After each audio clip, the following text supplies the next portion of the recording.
I be in time for breakfast. अब England की तरफ एरोप्लेन अपना मोड़ दिया तो वो क्या सोच रही है, पायलट ने सोचा कि मैं ब्रेकफास्ट यानी नाश्ते के समय तक सुबह इंग्लैंड पहुंच जाऊंगा। आई थॉट, मैंने सोचा, a good big English breakfast, एक बड़ा बढ़िया सा इंग्लिश ब्रेकफास्ट मैं वहाँ करूँगा।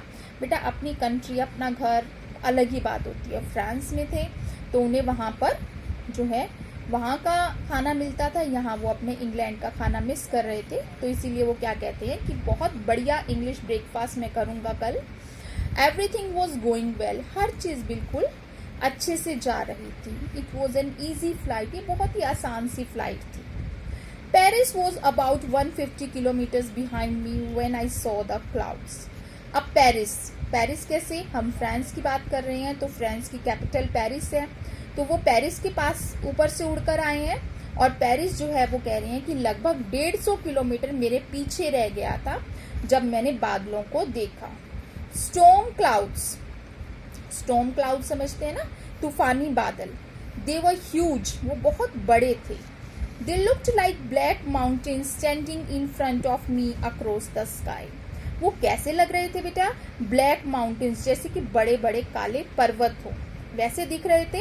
Standing in front of me मतलब मेरे सामने ही खड़े थे। अक्रॉस द स्काई, आकाश में मेरे सामने ही बड़े बड़े काले बादल जो हैं पर्वतों के समान जो हैं वो खड़े थे।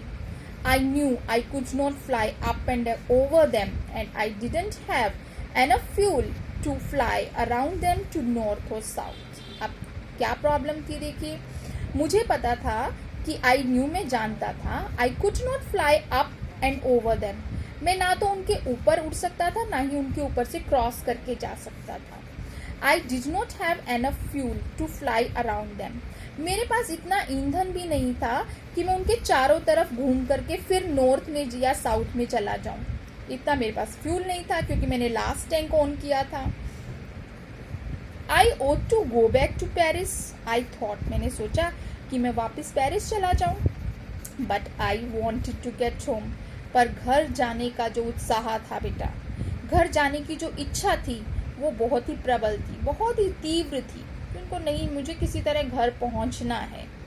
आई वॉन्टेड दैट ब्रेकफास्ट, मुझे वो ब्रेकफास्ट करना है, अपनी फैमिली के साथ टाइम स्पेंड करना है। और उसी इच्छा ने, उसी डिज़ायर ने, उसी विश ने क्या किया, उन्होंने रिस्क लिया उसके ऊपर। I take the risk. देखिए बेटा फैमिली कितनी इंपॉर्टेंट होती है, उनके लिए ब्रेकफास्ट मायने नहीं रखता, ब्रेकफास्ट जो फैमिली के साथ करना है उनके लिए वो मायने रखता है। तो आई टेक द रिस्क, मैं रिस्क लूंगा।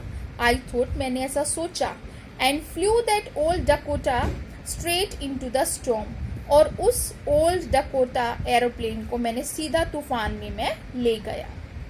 Inside the clouds everything was suddenly black, बादलों के अंदर अचानक हर चीज काली हो गई। It was impossible to see anything outside the aeroplane, बहुत ही मुश्किल था कि बाहर, एरोप्लेन के बाहर कुछ भी देखना इम्पॉसिबल था, मतलब कि कुछ भी नजर नहीं आ रहा था।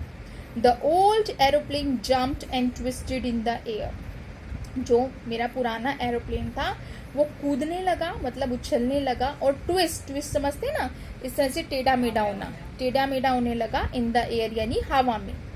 I looked at the compass वही नीडल जो डायरेक्शन बताती है, मैंने उसकी तरफ देखा। I could not believe My eyes, the compass was turning round and round and round। वो कहते हैं मैं अपनी आंखों पर विश्वास नहीं कर पाया, कंपस जो थी वो turning round and round and round, वो गोल गोल घूम रही थी। देखिए बेटा ये दिखाया हुआ है सीन, इसमें ये पायलट है और ये बाहर सारा स्टॉर्म है और एक और एरोप्लेन दिख रहा है, इसके बारे में हम बाद में बात करेंगे। इट वॉज डेड, कंपस जो है बिल्कुल डेड हो चुकी थी। इट वुड नॉट वर्क, ये काम नहीं करेगी। The other instruments were suddenly dead, जो दूसरे इंस्ट्रूमेंट थे एरोप्लेन में वो भी अचानक बिल्कुल खत्म हो गए थे, डेड हो गए थे। They were also not working. I tried the radio, फिर मैंने रेडियो ट्राई किया।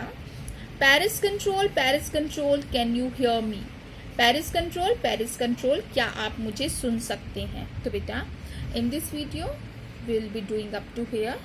We will continue the reading in the next videos.